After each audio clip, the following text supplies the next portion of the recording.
അങ്ങനെ നമ്മുടെ ഈ വർഷത്തെ ഓണം എത്തിയില്ല. ഇനി ആകെ 2 ദിവസം കൂടി ഓണത്തിനുള്ളൂ.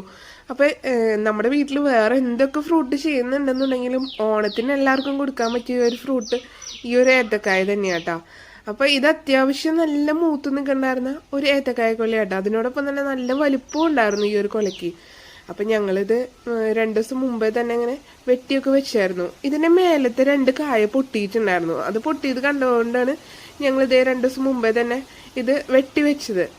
വെട്ടിവെച്ചെന്നുണ്ടെങ്കിൽ നമ്മൾ അങ്ങനെ പഴുക്കാനായിട്ട് വെച്ചിട്ടുണ്ടായിരുന്നില്ല. കാരണം ഓണത്തിന് കിട്ടാൻ വേണ്ടിയിട്ട് ഓണത്തിന്റെ ഒരു 2 ദിവസമൊക്കെ മുമ്പായിട്ട് പഴുക്കാൻ വെക്കാന്ന് വിചാരിച്ചിട്ടാണ് നമ്മൾ പഴുക്കാൻ വെക്കേണ്ടിരുന്നത്. അപ്പൊ ഞങ്ങളിത് ഈ ഒരു കായ്ക്കള് വെട്ടിയൊക്കെ കൊണ്ടുവന്ന് കഴിഞ്ഞിട്ട് ഇതിന്റെ തൂക്കം നോക്കി കഴിഞ്ഞപ്പോൾ ഏകദേശം 22 കിലോനോളൊക്കെ ഉണ്ടായിരുന്നു. അത് കഴിഞ്ഞപ്പോൾ നമ്മളിത് അതിന്റെ പൊട്ടി നിന്നായിരുന്ന 2 കായ കടർത്തി മാറ്റി. അതിലിതേ ഒരു കായ തന്നെ നമുക്ക് 380 ഗ്രാമൊക്കെ ഉണ്ടായിരുന്നുണ്ട്. അത്യാവശ്യം നല്ല വലിപ്പമുള്ള ഒരു കൊലയായിരുന്നു ഇത്.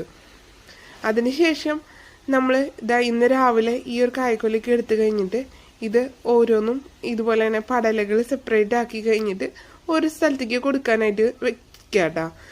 നമ്മൾ ഈ കായക്കൊല വെട്ടിയ സമയത്ത് ഉണ്ടായിരുന്ന ആ 2 പൊട്ടിയ കായും അതിനോടൊപ്പം തന്നെ ഇതിന്റെ താഴേന്ന് ഒരു പടല കായും കൂടി എടുത്ത് നമ്മൾ ശർക്കര ഉപ്പേരിയൊക്കെ ഉണ്ടാക്കി.